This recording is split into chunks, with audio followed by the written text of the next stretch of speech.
Airing first on Asheville FM, this is The Final Straw, a weekly anarchist, anti-authoritarian radio show broadcasting from occupied Saligi land in southern Appalachia. We bring you voices and perspectives from people, projects, and struggles around the world engaging in the long project toward liberation. This show is brought to you by Firestorm Books and Coffee. Located at 610 Haywood Road, Firestorm is a locally owned co-op specializing in offbeat, underground, and independent literature. You can find a sample of Firestorm's books and zines, plus a full calendar of events at their website, firestorm.coop.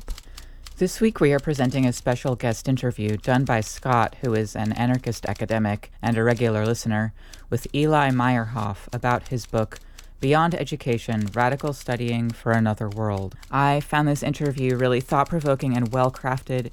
It brought up a lot of issues I hadn't really thought of in such terms. In this interview, Scott and Eli talk about his book, the vast terrain that the book covers, experiences in academia when one is operating as politically radical, and some alternatives to education that we can see and experience in the world around us.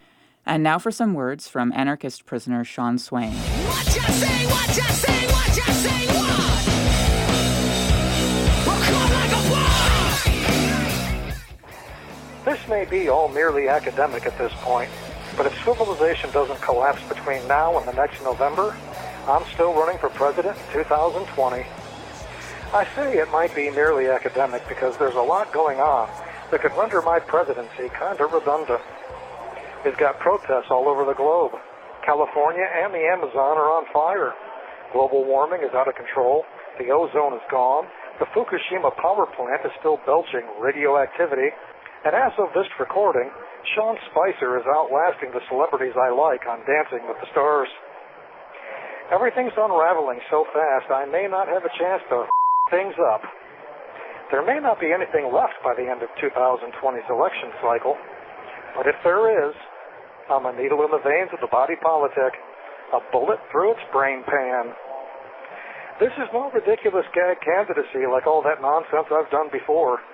This is as real as it gets.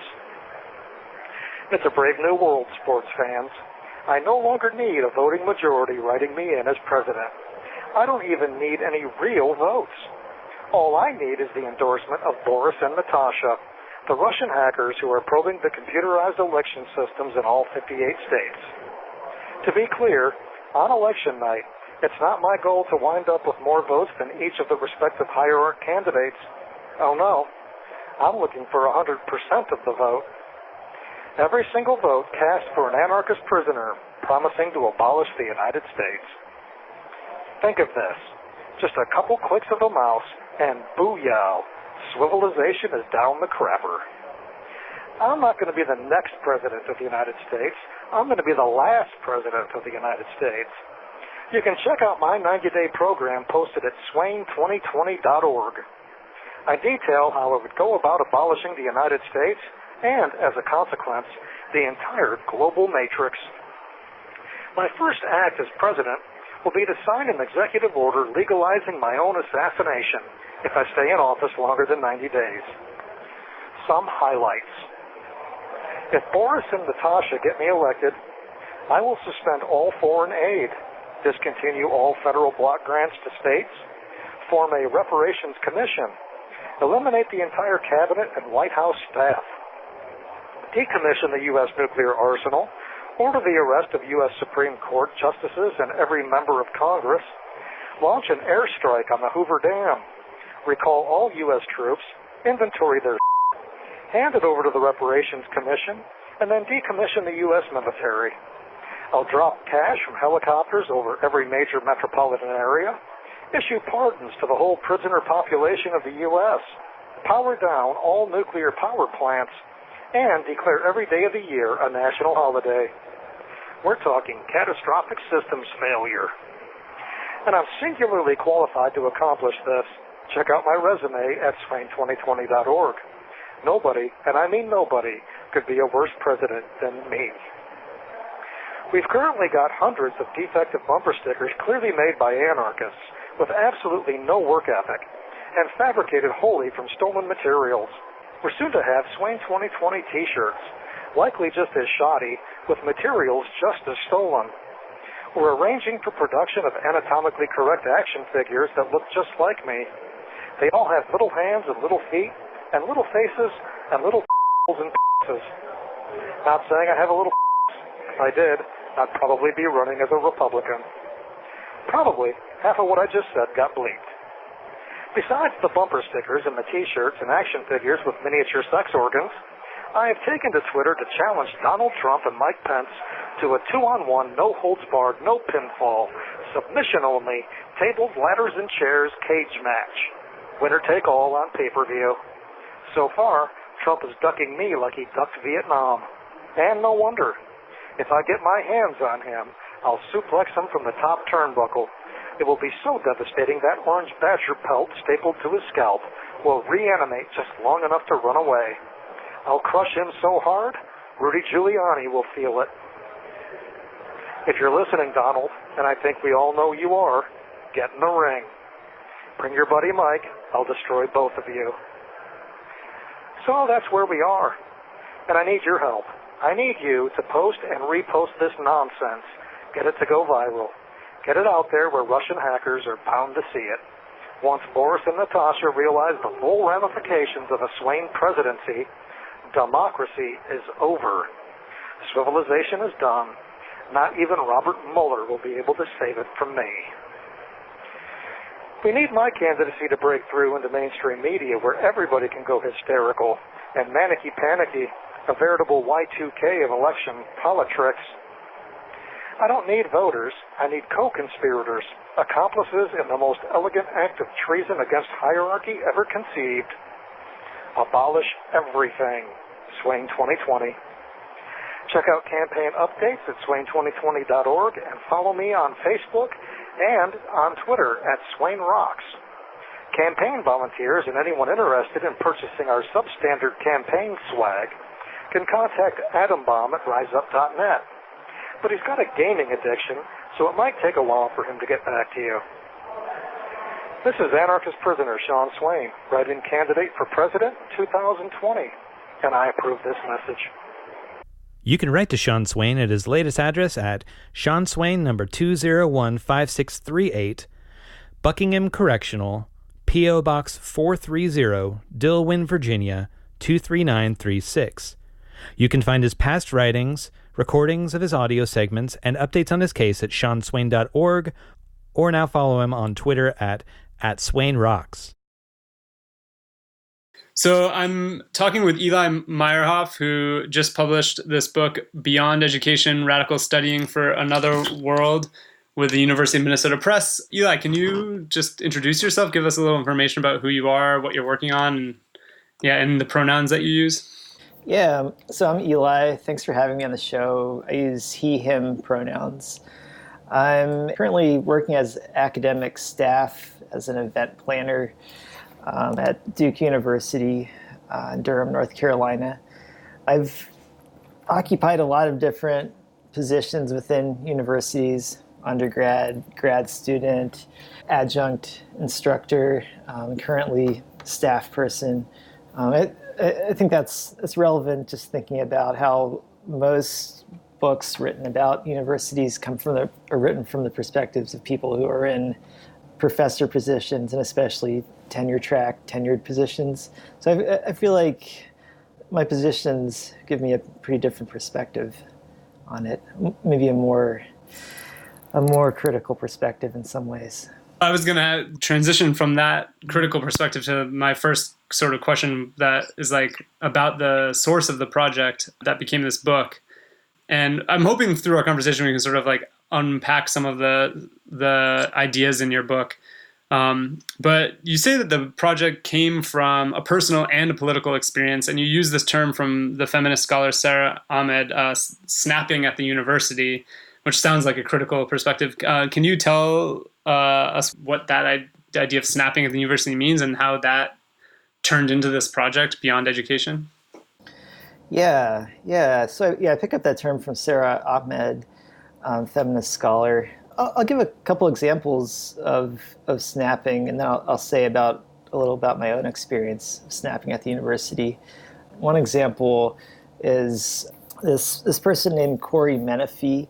In 2016, he was working as a service worker at Yale University in a building called Calhoun College. He decided that this window in the college, a stained glass window that depicted enslaved people of African descent who were depicted as smiling, he decided that he couldn't take looking at that window anymore. He is himself an African American person, and just seeing that image every day at work, just frustration over that built up over the years, and he decided to smash it with a broom, the handle of a broom. And also that building was itself named after slaveholder and settler colonist John C. Calhoun. So he was charged with a felony after that, and he resigned from Yale and gave interviews with the media. And through people getting pissed off about how Yale was treating him, Yale decided to drop the charges and rehire him. But they did so only with a gag provision where Menifee wasn't allowed to make any further public statements about that action. So they were kind of, Yale's administration was trying to bury this controversy that Corey Menifee was raising. And they claimed that the reason for giving him this gag provision was so that everybody could just move on, in the words of one of the Yale administrators.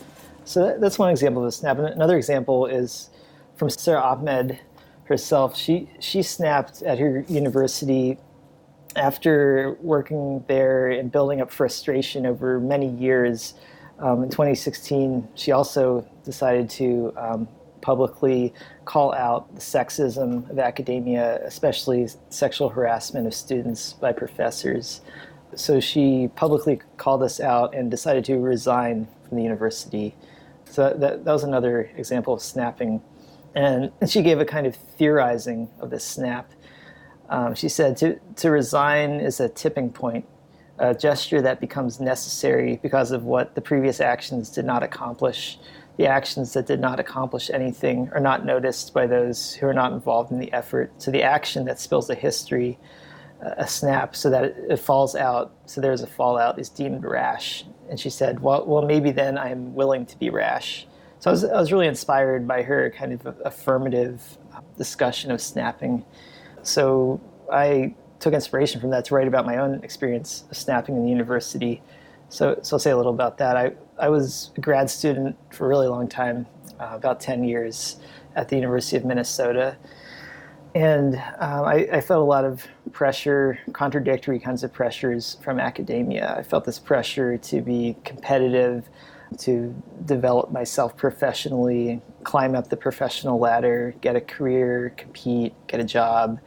But at the same time, the number of secured jobs for academics was dwindling to almost nothing. So now when I apply for jobs, there's like 200, 300 people applying for 10, 15 jobs in my field, political theory, every year. And so there are these really contradictory pressures that made me and my friends feel pretty crazy. We felt a lot of anxiety, depression, and yet talking about mental illness was stigmatized in grad school. And that made me feel awful, but some of my friends felt even worse. And one of my friends actually committed suicide in grad school. And that seeing that happen, and then seeing people try to bury that episode and continue to avoid talking about mental illness, that made me snap at the university. So after that, I got a lot more involved in organizing at the universities, and I eventually decided to use my dissertation to focus on the object of my snapping, the university itself. And I wrote a kind of critical dissertation about education, and that eventually became my book, trying to use this research as a way to spill the university's history in a way. So that's a little backstory on how my snapping led to my research in my book.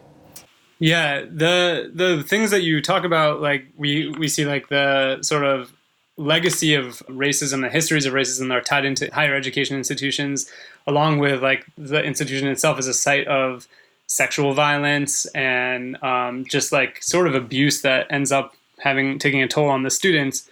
But over against this, like, we sort of have a general story of something that you call the romance of education in your book. And that's like given to us as a story that solves a kind of crisis in the individual life. But also there's always this talk about the crisis of education. And I was wondering if you could talk a little bit about how the romance of education works to cover over all these violences that you just talked about. Yeah. So when I was trying to understand the university from a critical perspective, I went out and I read a lot of what other people were writing about universities from seemingly critical perspectives. And there's a whole field called critical university studies that focuses on university politics. But I was disappointed because most of these books about the university tend to give a kind of crisis narrative where they portray the university's situation as a kind of moral and analytical question, moral and analytical problem, where crisis narrative applies a kind of moral distinction between the past and the future, and they ask the question, where did we go wrong in the past, and how can we now use our superior expert knowledge to redress the problems of the past and narrate solutions to the crisis today. And often these narratives rely on a kind of nostalgia for a past good university that supposedly has been ruined in some way. So in these narratives, I found they tended to use typical genres of storytelling, either a kind of Jeremiah story, which relies on this kind of progressive narrative of a past good, ideal university, like the public land-grant university, for example, that has been lost over time. So it's a longing for a past ideal. And another narrative form genre is melodrama, like portraying kind of struggle between forces of good and evil. Often the good side is made up of professors themselves and sometimes students, sometimes administrators who believe in this like public university ideal. And these good characters are in the melodrama are framed as struggling against bad forces, evil forces, like often corporatizing forces from outside of the university, like business interests, sometimes corporate administrative forces within the university itself are portrayed as kind of the evil forces that we need to struggle against, or also the right-wing conservative forces trying to attack the university. So I found it in these Jeremiah and melodrama narratives, in all of them, they tend to portray these stories with certain subjects, the good and bad characters that themselves have been educated or desire to be educated, for the students desiring education, for the professors that they have been educated, and that they're defending this ideal of education. So I found that all these narratives rely on a kind of romance of education itself. And I mean romance in two senses. One that they're romanticizing education and treating it as a ideal to be promoted and something to love. In another sense, education itself is a romantic story in the sense of the genre of romance, where you have an individual who's struggling against certain challenges, trying to overcome challenges as they climb up the ladder of the education system. And this is often kind of a vertical imaginary of climbing up the grades from K to 12 up to higher education, and overcoming obstacles along the way. So in that sense, there's kind of a romance narrative built into stories about education. So my idea for the book was to try to combat those narratives, the crisis narratives and the education romance narratives, to show how they've been constructed in certain ways that limit our imaginations for what's possible in university struggles. So in my book, I give a kind of critical history of where those ideas about education and crisis come from, kind of destabilize our subscriptions to them by showing them as historically constructed.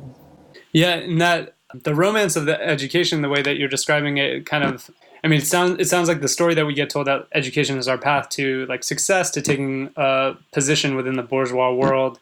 And it really individualizes, as you discuss, the experience of education and takes away from the kind of structural issues that are at play.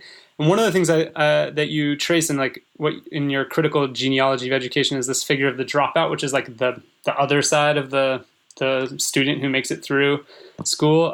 And I thought that was a really important history to focus on, and how it ties together with like sort of, white supremacy and has racist underpinnings. Could you elaborate a little bit on how the dropout is used to help the romance of education be sold?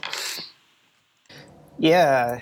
So stepping back a little, just to give a little of my own personal investment in that question, I was a person who left high school early.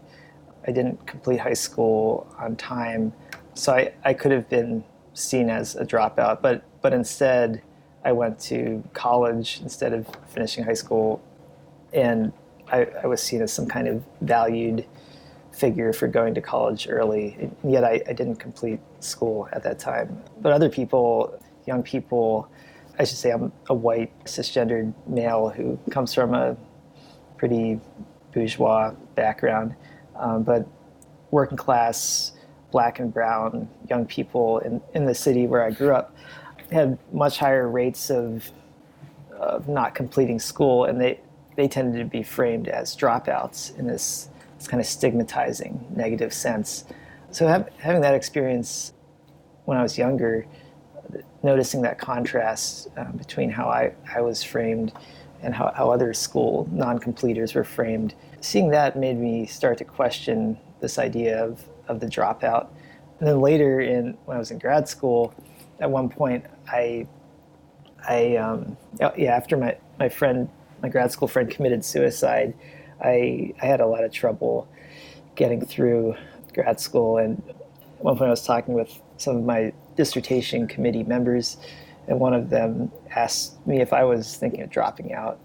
And I hadn't really been considering it at the time, but I felt kind of hailed by that framing, and I wondered what political work that framing was doing. Like it seemed to kind of individualize responsibility for my possible trajectory of leaving school, and in doing that, individualizing it, depoliticized the wider conditions of grad school and of academia more broadly that might have pushed me out, or that caused my friend to commit suicide. Like, was he a dropout? So that experience of seeing the depoliticizing effects of the dropout narrative made me want to understand where it comes from. What was the history behind this framing? I did kind of critical history, critical genealogy of where that dropout idea comes from. I found that back in the 1950s, early 1950s, a majority of Americans started graduating from high school for the first time.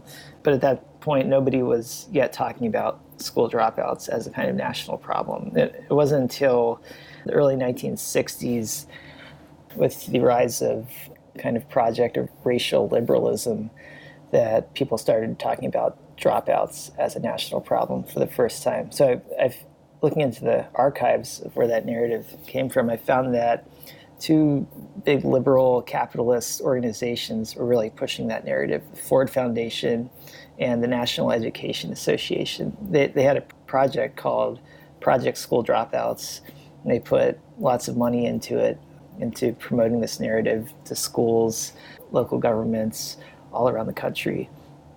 So I tried to contextualize that. Why were these organizations pushing this narrative?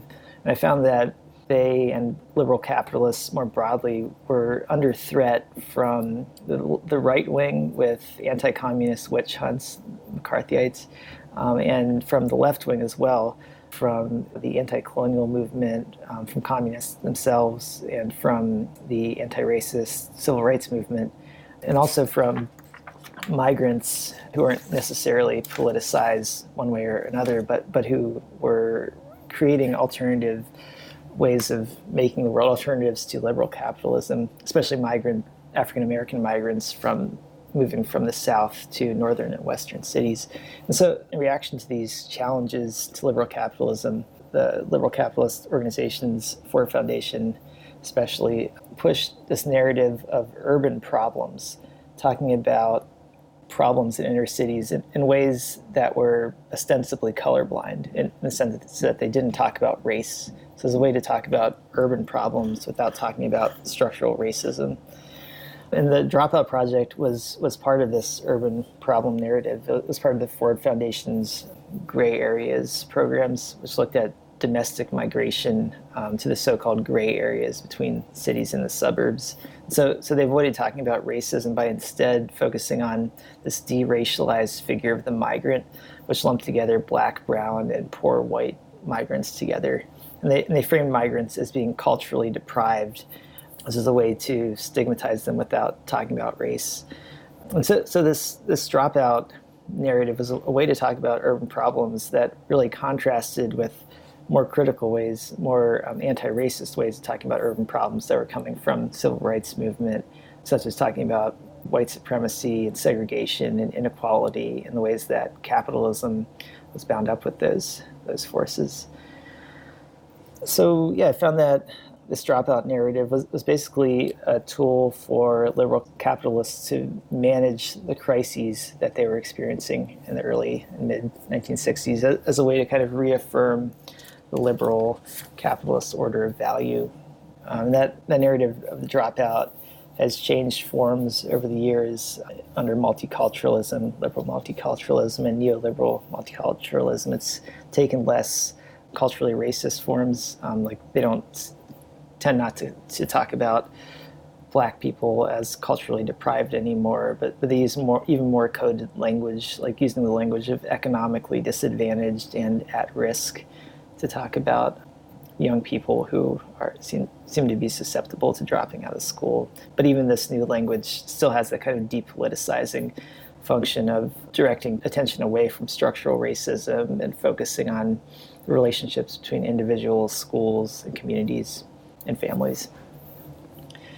Yeah, and so this kind of school dropout narrative, this was kind of the first element of the education romance that I took a critical perspective on. But through this, I found that the school dropout narrative exemplifies a lot of the other key features of the education imaginary, and this kind of vertical imaginary of an individual rising up to life trajectory above through this kind of vertical steps of education.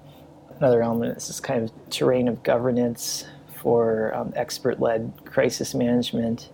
Another element is the kind of emotional economy of shame and pride and fear and anxiety, where the dropout is associated with shame and the graduate is associated with pride. And finally, these kind of binary figures of educational waste and educational value, where the dropout is a waste figure, the graduate is a valued figure. So then in the rest of the chapters of my book, I give more specific histories of those different elements of education. I should say, I see education as what I call a mode of studying in contrast with alternative modes of studying. I see this education-based mode of studying as having emerged historically in reaction to threats from modes of world-making that are alternative to capitalism and colonialism. And so I look at how each of these elements of education emerged and coalesced with other elements of education to create this kind of symbiosis of the institution of education that we know today. This is the Final Straw Radio Show, and I'm your host, William. You are listening to an interview submitted to us by a listener, Scott, who is an anarchist academic. They are interviewing Eli Meyerhoff about his book, Beyond Education, out this year from University of Minnesota Press. Meyerhoff just spoke on the problematic framing of the so-called dropout and how this disadvantages Black and brown students.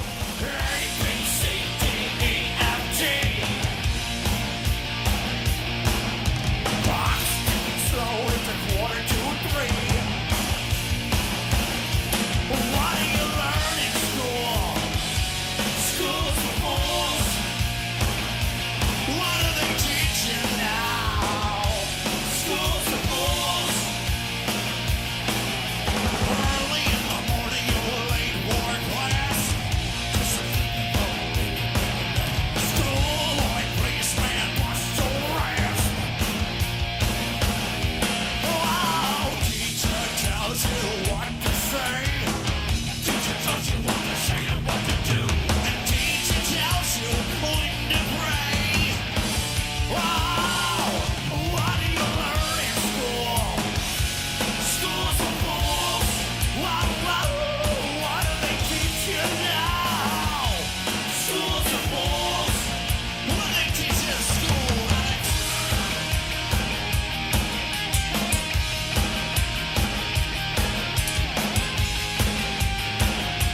Yeah, that story about like the Ford Foundation, for example, I think is really interesting because now we can associate Ford Foundation with like funding diversity fellowships, but then they also have this other history, and I think it's like emblematic of the way that the education system, the higher education system, sort of gives and takes at the same time, and or it kind of has like images of combating these structural issues, but then centers it on the individual, like you're saying, who can rise up through the ranks.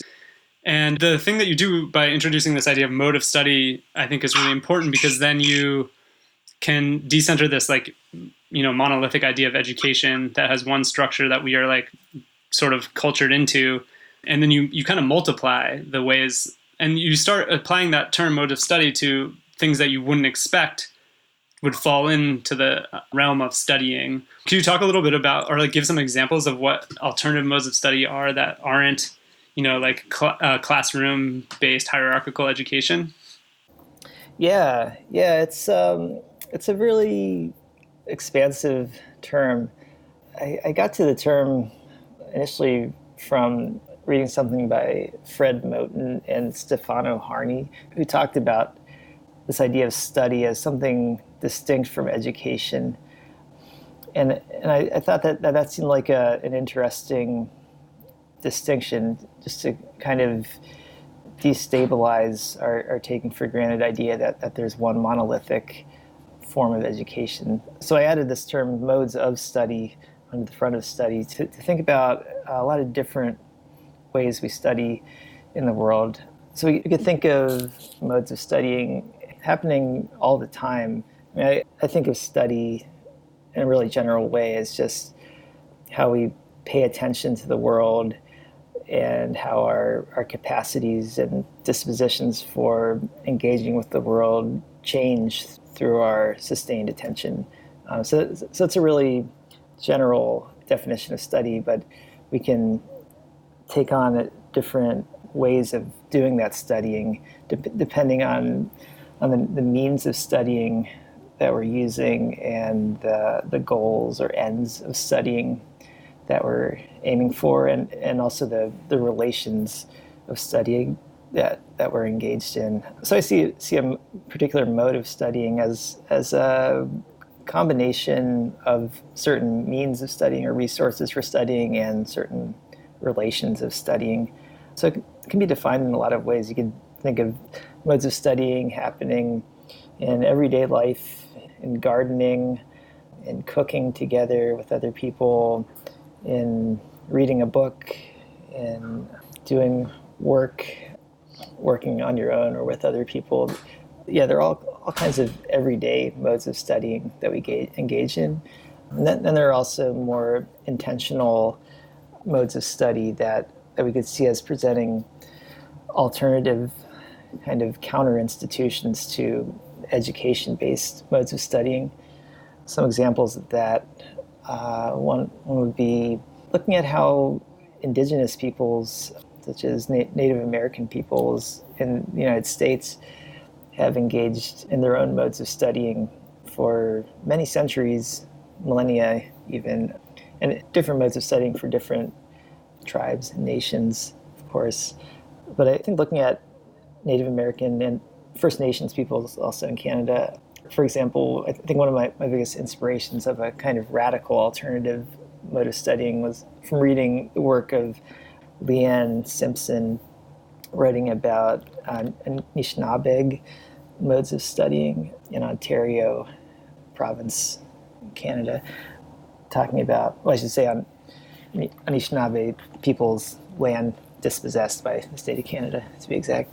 But she talks about a mode of studying that it's very different from education in a bunch of ways. Principally that's a kind of studying that is grounded in the relationships between people and the land, where she sees Anishinaabe people see the land as itself having agency, and non-human beings of other kinds also have agency in studying. So there is a kind of more reciprocal and overlapping relationship of agency in how people learn from and with the land. So this is a way of thinking about studying that destabilizes the idea of an individual formed through education by breaking the boundaries between the autonomous individual and entities beyond the individual, including the land, and seeing the land itself as striating people's bodies in some ways. So this is the kind of studying that doesn't rely on grades, that doesn't rely on a kind of individualized vertical life trajectory. It doesn't rely on the relationships of governance between an expert teacher and students. These forms of studying present pretty radical alternatives to what we're used to in education. And these kinds of studying in indigenous communities are intimately bound up with how they live, with their ways of making their lives in their world.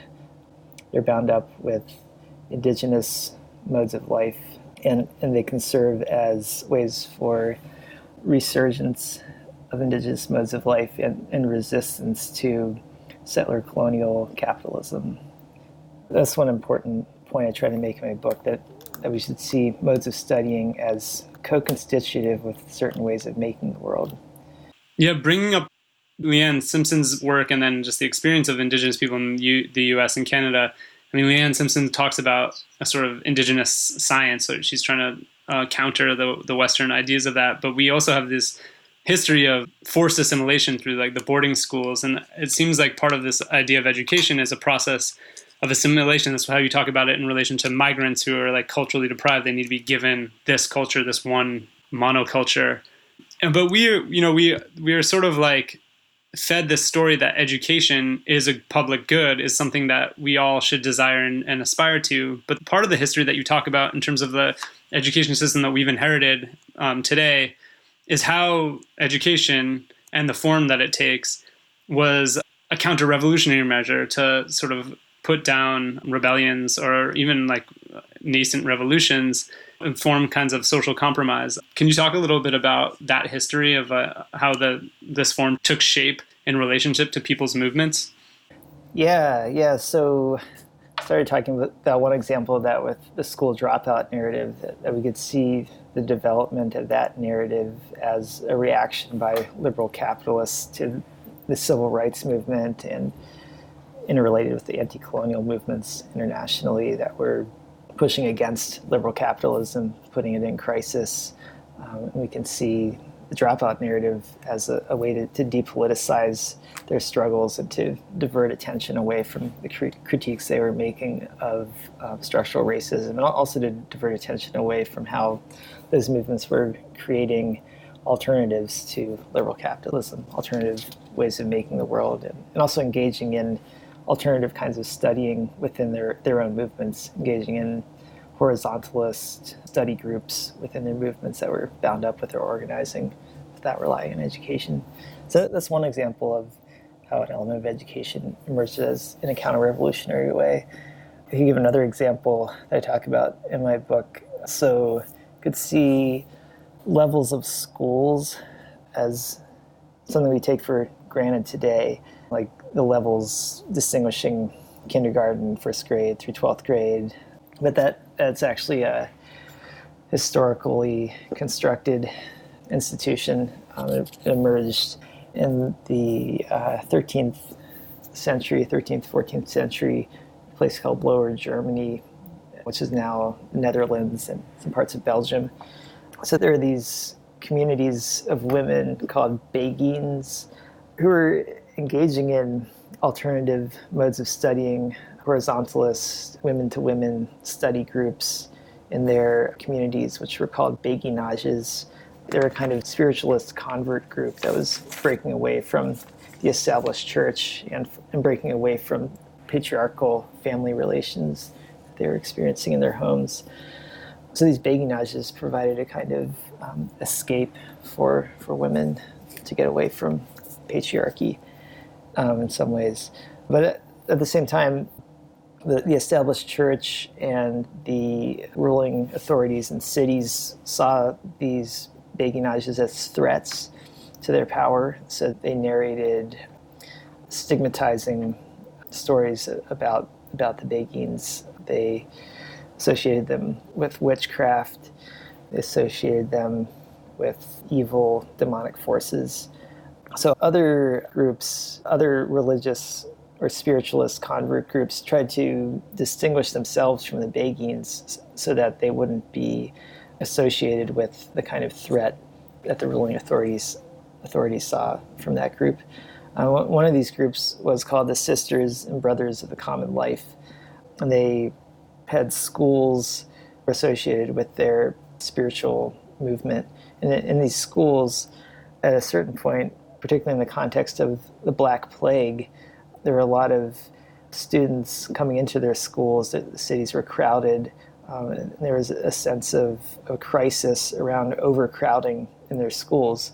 So they instituted levels in their schools as a mode of managing that disorder and crowding in their schools. And this gave them a more hierarchical relationship to studying. And they contrasted themselves with the Beguines, who had a more horizontalist way of studying. And the Sisters and Brothers of the Common Life justified their levels or legitimated them through a narrative of what they called spiritual ascent. This kind of ideology of spiritual ascent where young people were seen as rising up the levels towards spiritual improvement higher up. So that school level institution was one of the initial elements of what we know as education today, though it wasn't called education at the time. The word education wasn't used in Dutch or German then, not for at least another couple hundred years, and it didn't emerge in English until the early 1500s. But when it did emerge, they were referring to schools that had levels like that. Yeah, another example of seeing these elements of education as counter-revolutionary is that word education emerged because the ruling classes in 16th century England, early 1500s, were experiencing resistances, peasant resistances, and the King Henry VIII's regime had a crisis of legitimacy because of these resistances, and the king's advisors were accused of being illegitimate because they were not of noble birth. And so they described themselves as educated as a way to legitimate themselves. And that was one of the first public uses of this term of education. They were saying that they were educated in contrast with their critics who were uneducated. And they associated uneducated people with idleness in contrast with educated people as hardworking. That's another counter-revolutionary example of education, its origins.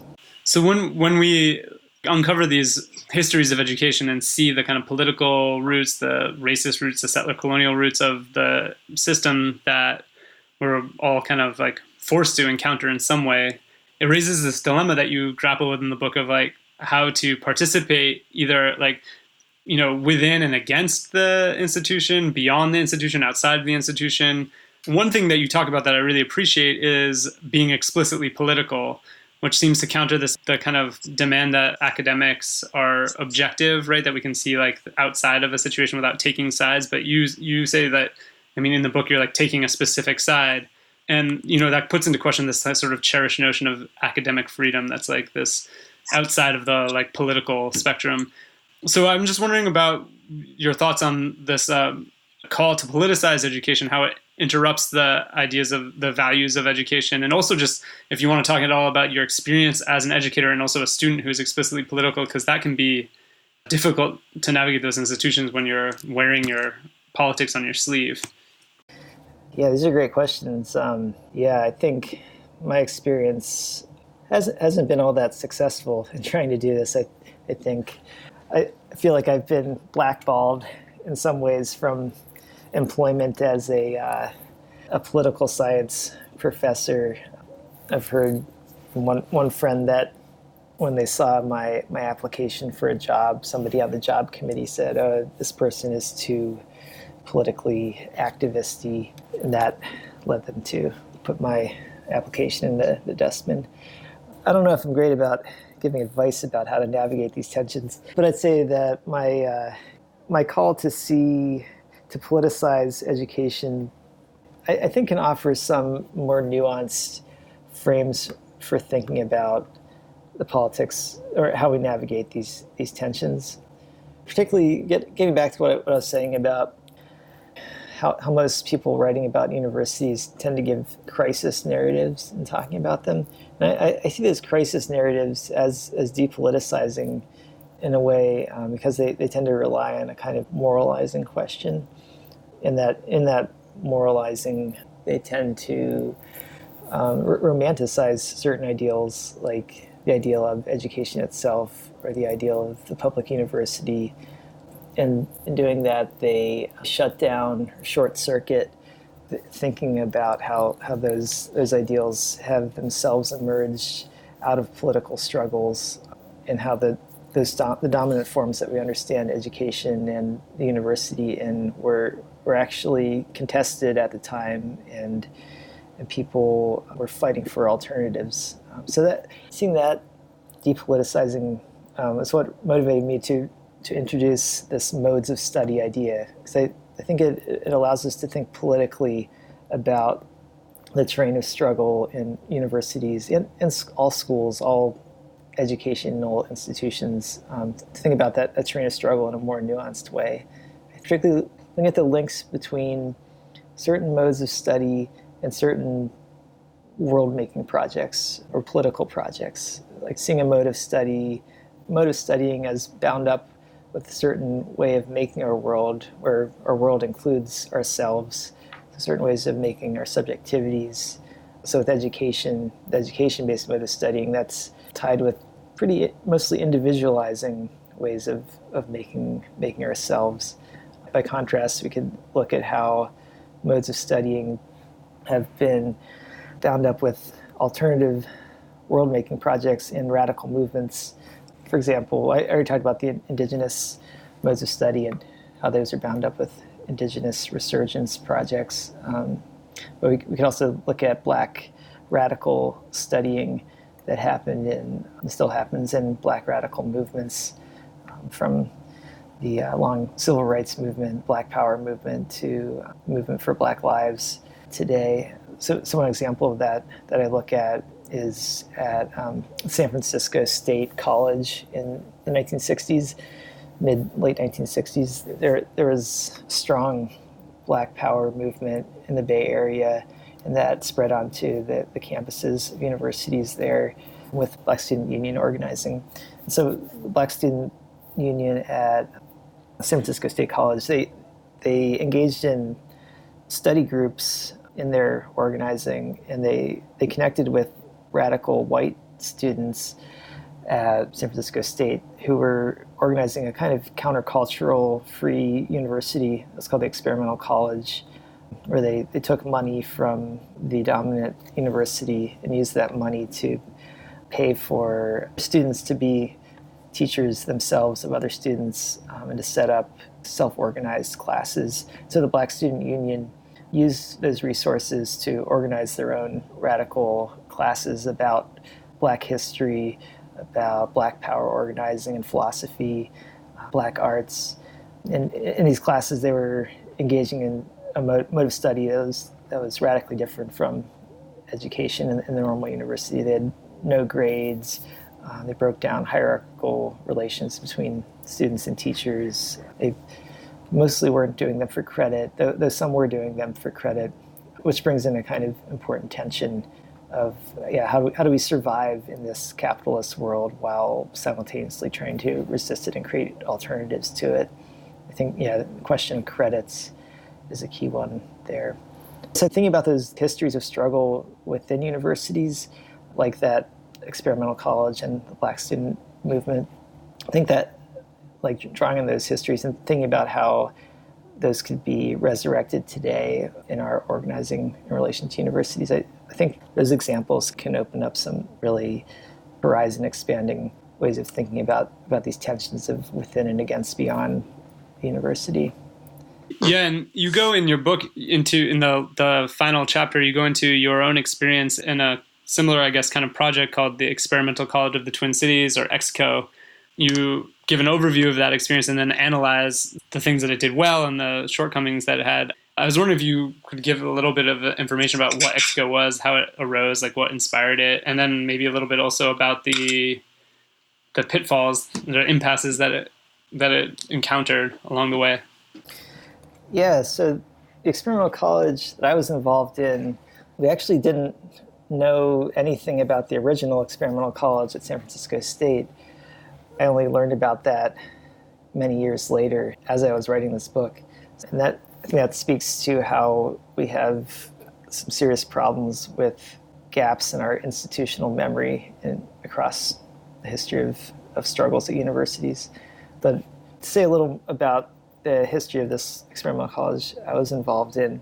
So it emerged in 2006 in the Twin Cities of Minneapolis and St. Paul, when some students at Macalester College, a liberal arts college in St. Paul, were struggling against a shift to a more elitist admissions policy. They wanted to kind of enact an alternative university that would be free and open to anyone as a kind of fuck you to the administration that was making their university more elitist. And yeah, so I was involved in organizing at the University of Minnesota nearby, mainly in organizing in support of a staff labor union there and organizing a grad student union. And through that, my friends and I connected with this experimental college, and we thought it seemed like a good idea, a good way to kind of prefigure an alternative radical university. So we created a chapter of it at the University of Minnesota, and we collaborated with students at Macalester. We used our positions as students to appropriate resources from the dominant universities. We took spaces, we took money from the student governments, and we used those resources to put on free, open, self-organized classes with no grades, a way to kind of build an alternative university in the cracks of higher education. And we also had classes off campus trying to break the barriers between universities and communities around them. And through that organizing, we connected with the Spanish-speaking Latinx community, mostly in South Minneapolis. And some folks in that community created their own chapter of the experimental college that put on classes all in Spanish. And so a lot of the money that we were appropriating from the universities, we were siphoning into that Latinx working class run chapter of the experimental college. So this was a very alternative kind of studying project. We tried to make it relevant for radical movements. Like there were classes on anarchist reading groups, feminist reading groups, Marxist reading groups, classes on radical pedagogy, decolonization. One really good class was called Unsettling Minnesota, and it was about getting non-Indigenous settler people to engage with Indigenous people's modes of world making. So there were many hundreds of great classes that came out of that. Thousands of people got engaged with alternative, countercultural ideas and projects through those classes. So I think my modes of study idea can help us see some of the advantages of that project, but I think it can also help us see the limits of projects like that. For example, in these EXCO classes, participants often brought with them habits from education that they had been ingrained to carry, such as expecting to be motivated by grades and expecting a kind of expert relationship from the teachers. So I think that played out in how there was a lot of attrition of students. Often classes would start with a lot of people, but they'd end up with very few because students in these classes had to come up with their own motivations for why they were into it. And it was a challenge for both students and the facilitators of the classes. I'd say another big limit that we saw was how this experimental college was grappling with the tension between trying to engage in resistance to the dominant universities while also creating a radical alternative. And that tension, I think, we as organizers of the project often reproduced some of the bureaucratic and patriarchal features of the education system and how we tried to organize it. I think creating a bureaucracy is kind of a shortcut around dealing with the political, ethical issues that are involved in dealing with that tension. And that I think we fell back on kind of crisis management modes of dealing with our problems. And like we're short-circuiting the opportunity to engage in studying the tensions of our own project in a more radical way. That project lasted for 10 years, from 2006 to 2016, but it dissolved, about 3 years ago. Yeah, I mean, that's a pretty long time for a radical project. I feel, at least in this day and age, it seems long, especially when you're facing the issues of burnout that you get in other organizing spaces too, with all the people being taxed with other duties outside of that school, because it's not a source of like income and you need to survive. But I guess this like brings me to another question, like a problem that comes up. So on one hand, we see educational institutions offered to potentially resisting or rebellious people as a compromise that like brings them into something. The other thing that I feel like we could see and talk about is how the radical innovations in pedagogy and class and organizing of schools can be co-opted by these institutions. So like, from my own experience of teaching at a quote-unquote experimental school, its history is one that just becomes institutionalized.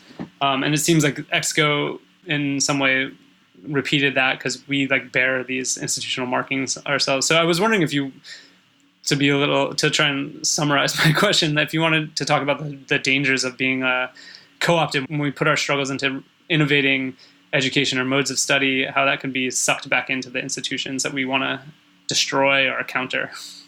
Yeah, the danger of co-optation and recuperation of our radical, resistant, subversive energies is always there. This is tricky because I don't think there's any outside position of purity that we could try to occupy. But at the same time, I think we need to be continually vigilant against that kind of recuperation.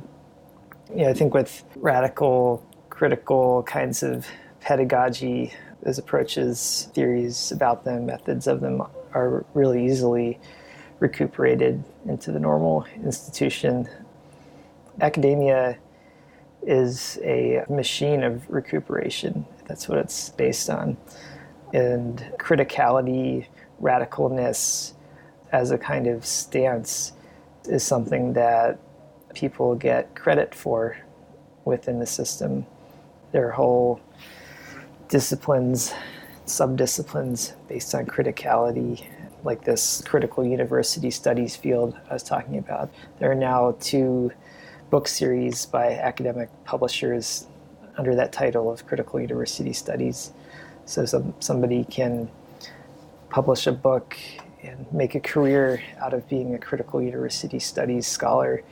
And I think the key is that there's certain limits as to what the system will allow you to push without feeling threatened.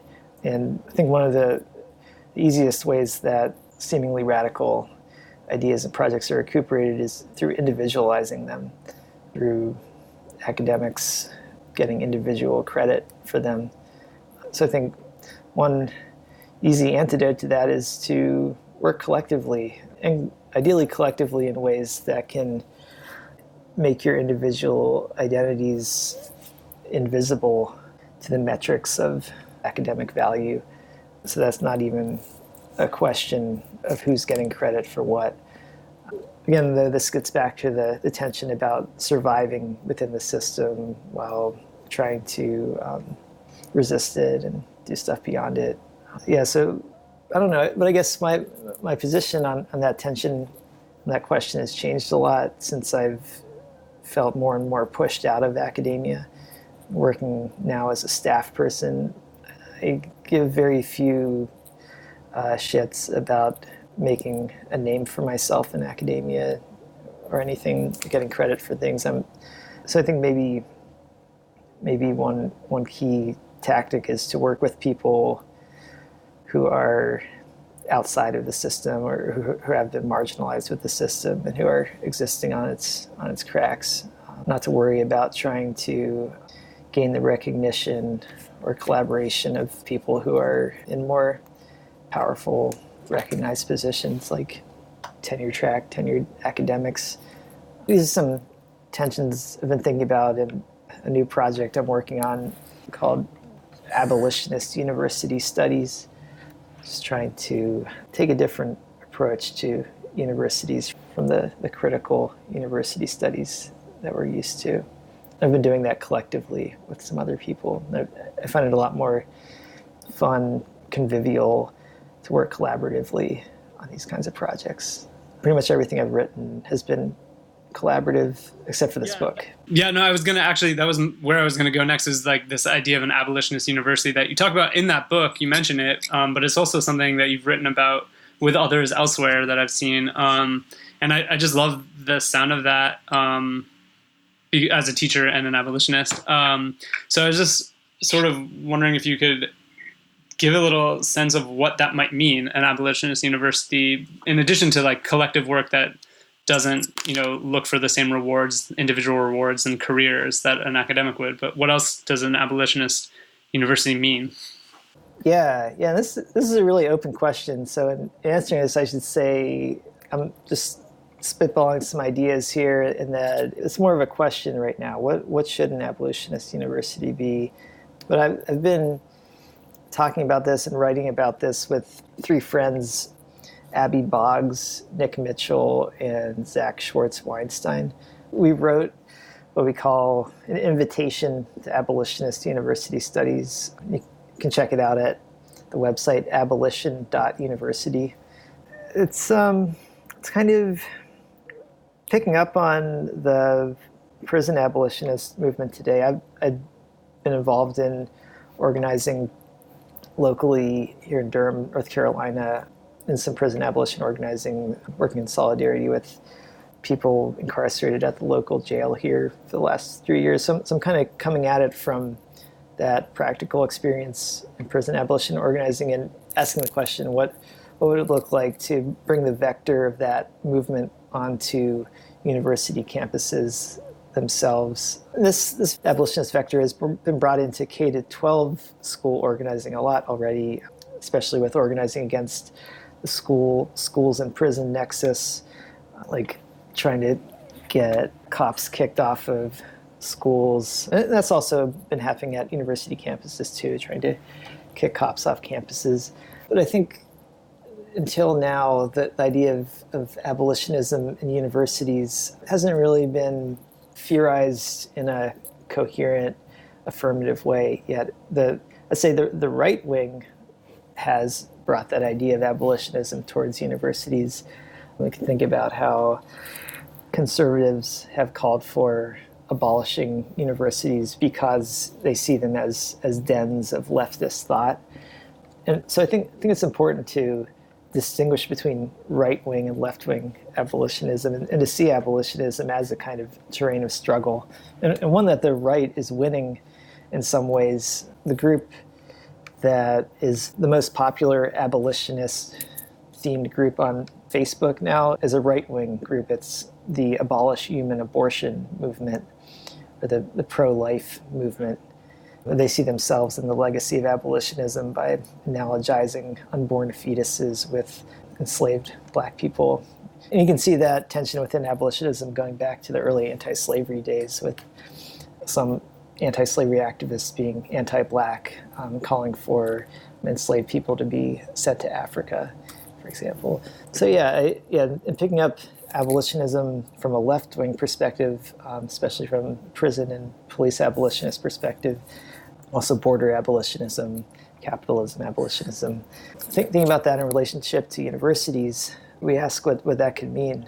And for this question, one of our main arguments is that we need a different historical perspective on the university, different from what critical university studies people have done. So most critical university studies takes in the universities start with the post-World War II university, and they give a kind of romanticized, nostalgic longing for that mass government-supported university. And instead, we say we should take the timeline back a lot further. We should start with how universities in the U.S. were initially bound up with slavery and settler colonialism. And there has been a lot of work on that. And a bunch of universities have been grappling with that history through these kind of institutional self-reckoning projects. But often the way those projects turn out, they tend to serve as another means of valorizing the institution itself by saying, okay, we're taking ownership of this history, we're reckoning with it, we're sorry, now we've dealt with it, and now this is great PR for our university. Come study and work with us. So instead, we're trying to take up a more threatening approach to that history. And particularly, we argue that we need to look at what happened to universities after the Civil War, especially after the formal emancipation of enslaved people. What was the function that universities served? We talk about what we call the post-slavery university, not in the sense that slavery was actually really abolished, though it was formally abolished, but as prison abolitionists have argued, slavery took other forms, such as prisons and racist policing and racialized divisions of labor and racial capitalism. So we say, what was the role of universities in this new form of racial capitalism, particularly in the counter-Reconstruction period and on? We see universities at that point in the late 1800s as taking on the role of helping capitalists accumulate, or picking up on the accumulative capacities that were lost with the abolition of slavery. So when capitalists couldn't extract free labor from enslaved people, they needed to find new means of accumulation. And universities served several roles for that as that kind of alternative means of accumulation, such as through the Moral Land Grant Act, using universities to dispossess land from enslaved people for building campuses, and also selling that land to fund campuses in the East Coast.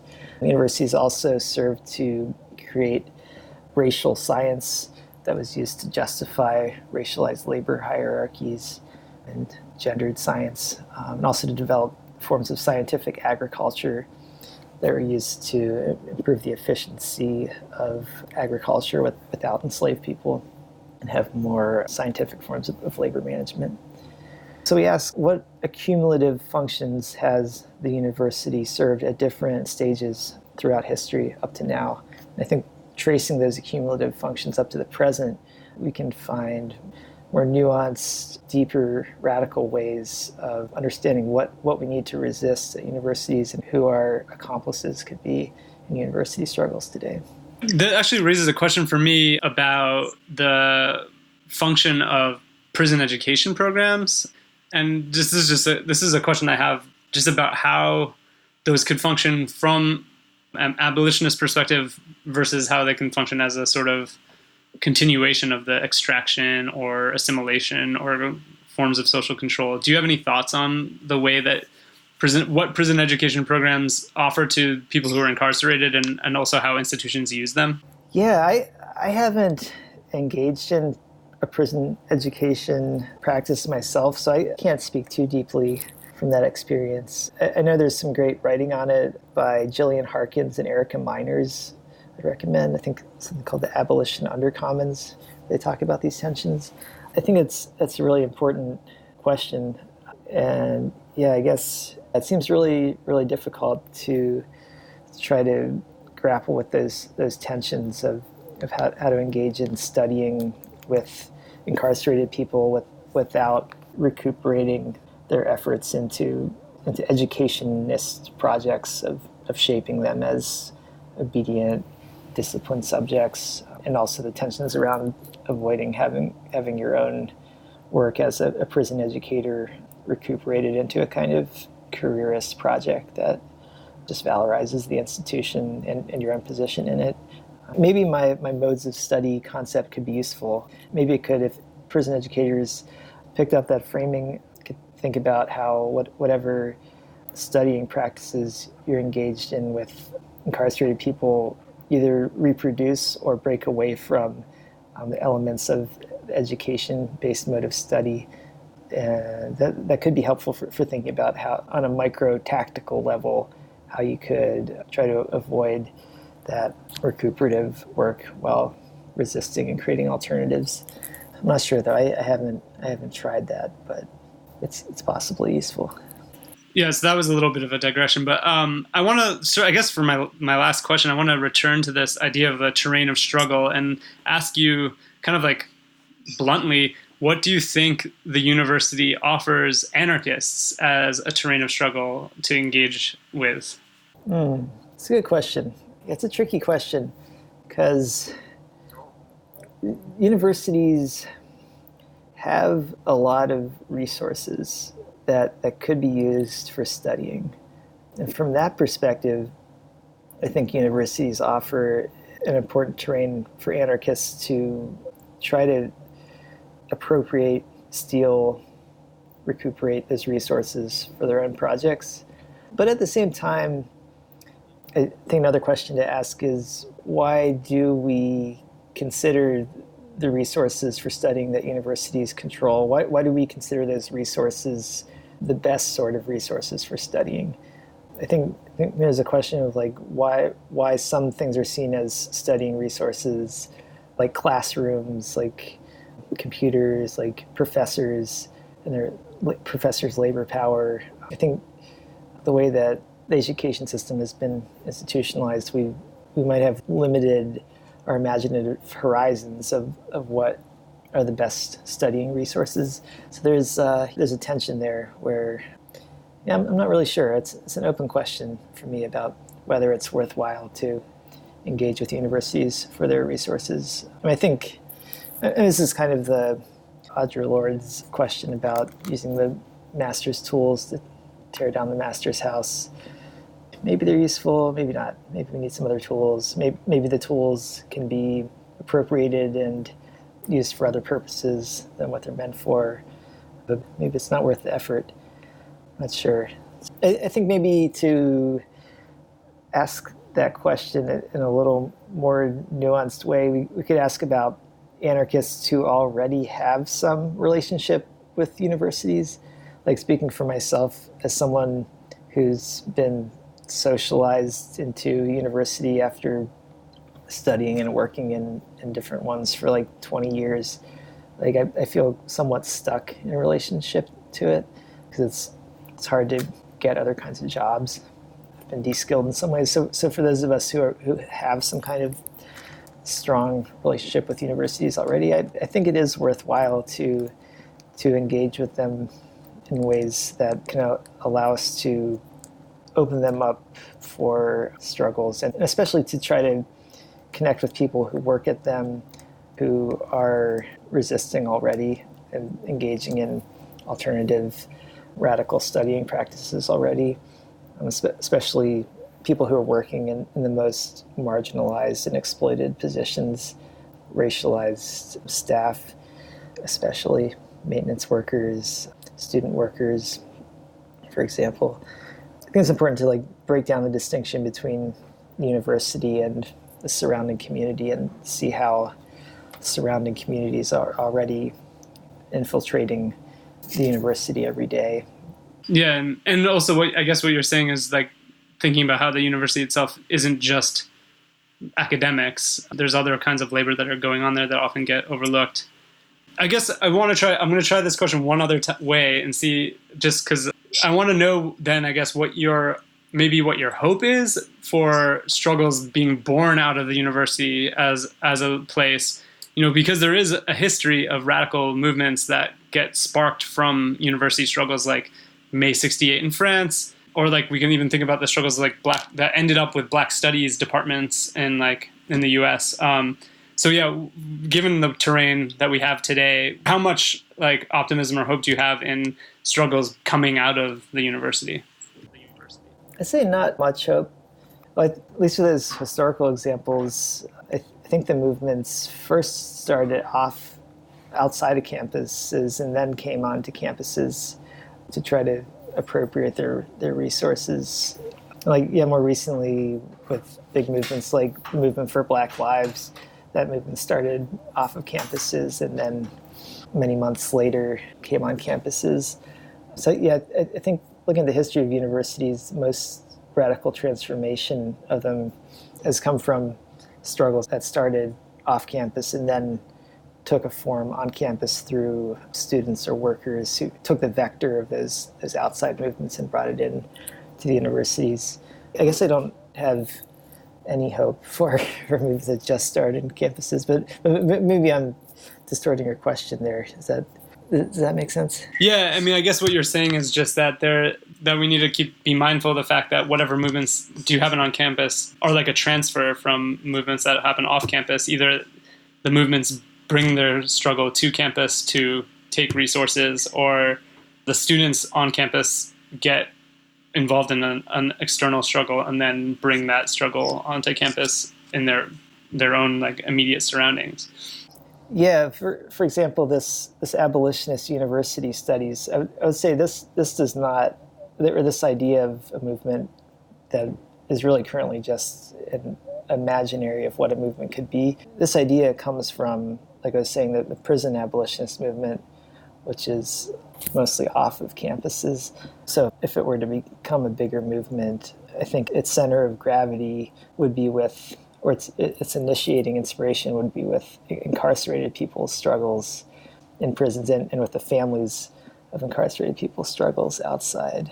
If we see how with the state repression of the Black liberation movement of the 60s and 70s, how that state repression pushed some of the most radical people into prisons, how like more riots have taken place in prisons in the U.S. than outside since then. I think we could see the initiating inspiration for an abolitionist university movement as necessarily tied with incarcerated people's movements, for example.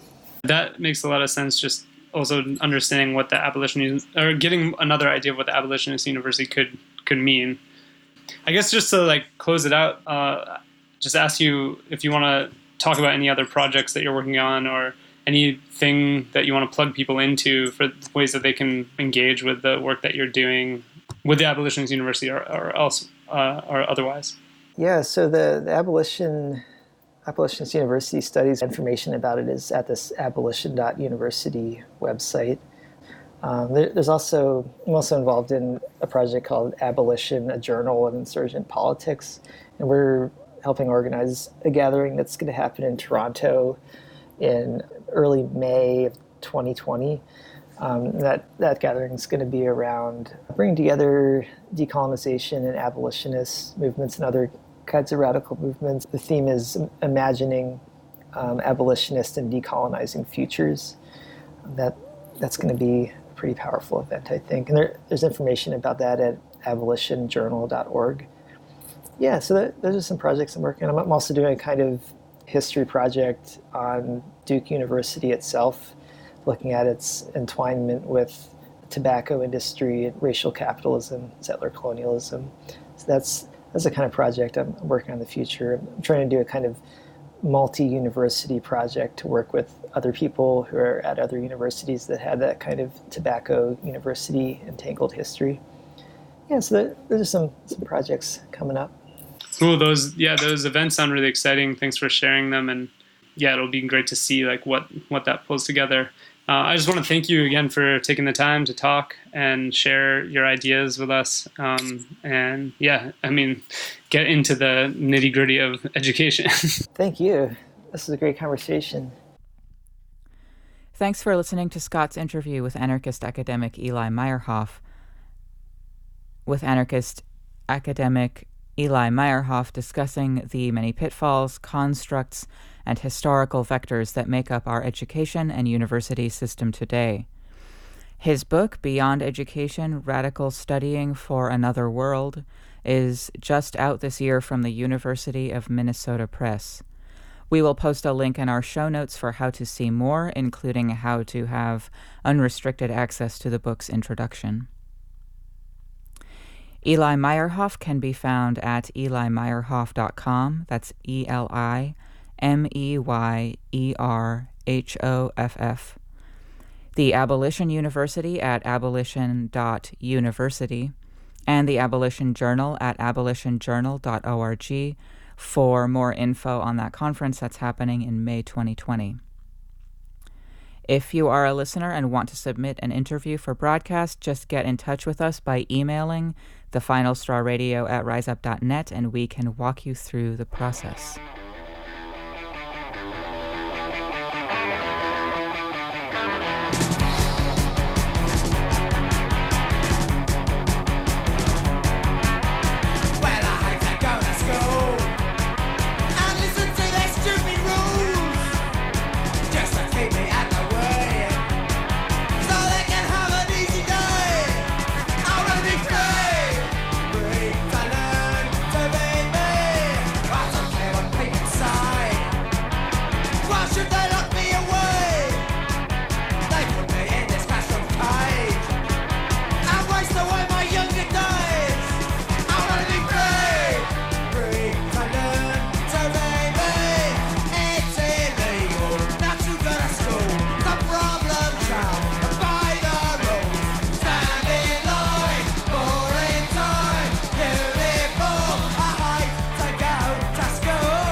Examinations are inside.